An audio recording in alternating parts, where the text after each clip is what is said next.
But remember, when you are judging and condemning other men, you are judging and condemning yourself." He returned to Jesus' side as he said, "We who know stand together for the common good and brotherly love of all mankind."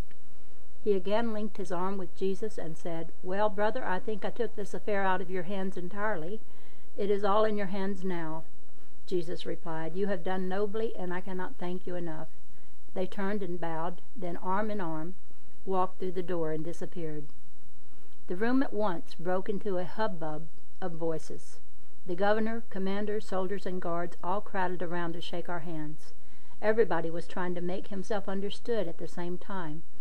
The governor spoke to Emil, and he raised his hand for silence. As soon as he could be heard, he said the governor would like us again to be seated at the table. When all had resumed their seats, and quiet had been restored, we saw that the commander had drawn the soldiers back into formation at each side of the table, and back of the governor's chair, which had been drawn near the table.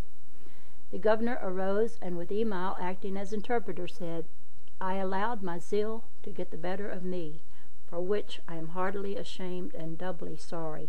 I do not think it is necessary for me to say this after what has happened. I believe you can see by my attitude that I have changed, and I wish to ask Brother Baggett to arise and accept my most humble apology." Now will the whole company arise. After they had risen, he said, "I ask you all to kindly accept my most humble apology. I extend to you all a most hearty welcome, and, if you so desire, I hope you will stay among us always. If you wish a military escort at any time, which I judge you do not, I shall, and I know the commander here will also, deem it a high honor to be of service to you. I cannot say any more. I bid you all good night. Before you go, I wish to say that everything I have is at your command. I salute you, and the soldiers salute you also, and they will escort you to your quarters.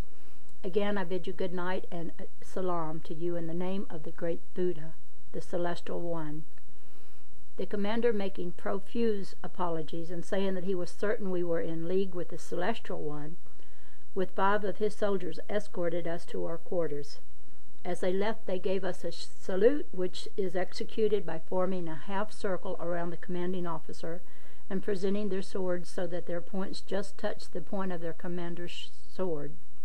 Then they turned quickly, swept off their hats, and salaamed very low, touching one knee to the ground. This salute is given only on great state occasions. We accepted the salute as best we knew how, and they departed. We went into the house, immediately took leave of our friends and host, and prepared to go to our tent. There were so many of us that the rest house had not accommodated all, so our camp had been set up in the enclosure at the rear of the house. As we reached our camp, the leader sat down on a camp cot and said, "Although I am dead tired, there is absolutely no use in my going to bed before I know something more. And I'm going to serve notice that I intend to sit here all night unless I am somewhat enlightened. I can tell you this thing has gone much further than skin deep with me tonight. You fellows sit around and say nothing and appear as wise as owls." We told him he knew as much as we, for we had never before witnessed anything like what had taken place. Someone suggested that it had been staged for our special benefit. The leader fairly jumped at him. "Stage? Why, man, the crowd that could stage anything like that would be worth $1 million a week of anyone's money. And the governor, if he was acting, you can choke me, for that old fellow was thoroughly frightened. I am going to admit that I, for a few moments, was just about as frightened as he was. Away back somewhere there is a dim suggestion that old fellow had a red-hot reception staged for all of us. That outburst was not just for Baggett Iran. When those soldiers came rushing forward, there was too much of a triumphant note in their voices. If I am not mistaken, they were all in on a deeper play than we were aware of. That same something suggests that for a moment they thought Buddha had come to help them. When they saw the whole scheme had gone against them, their very bodies drooped. And when I think of it, I remember that they dropped their swords. Say, did not Buddha have power? Just see how he threw those words at the old governor. He seemed much more powerful than Jesus did, but then it was his side that needed bolstering up. For our side, under the circumstances, had all the best of that event.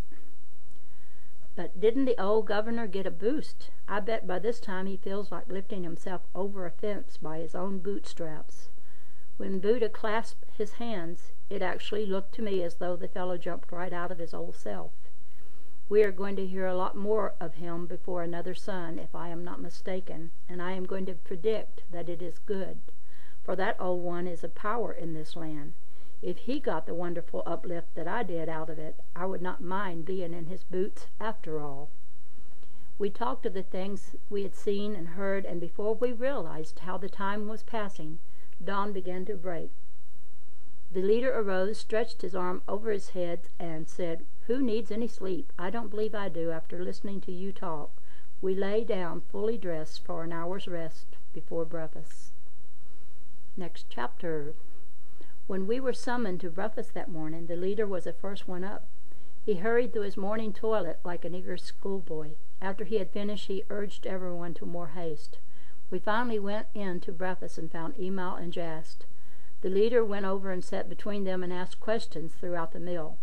The moment we finished eating, he arose from the table and wanted to rush off again to see the house that had grown in 15 minutes, as he expressed it. He put his hands on Jast's shoulder and said that if he had two like Emal and his mother, what fun he would have going around and growing houses for poor people. Then he said, "But would I not make the landlords in New York look sick? I pay rent to those fellows." Then Emal said, "Suppose they would not let you grow houses for them?"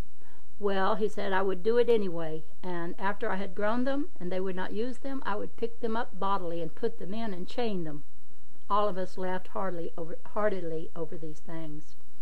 We had always taken the leader for a quiet, reserved man.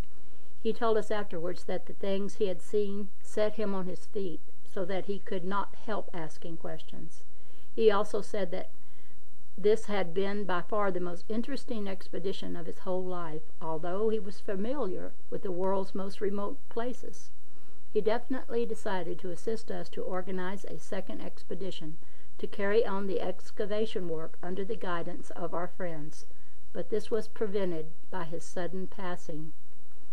We could scarcely restrain him from going directly to the new house. We finally compromised with him, and Jast and one of the others walked with him to where he could see it.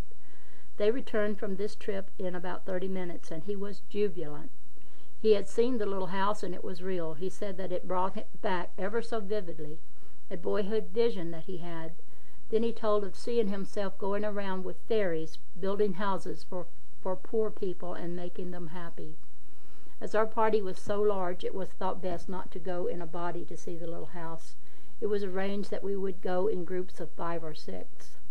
The personnel of the first group was to be Emal, the leader, 1 or 2 of the ladies, and myself.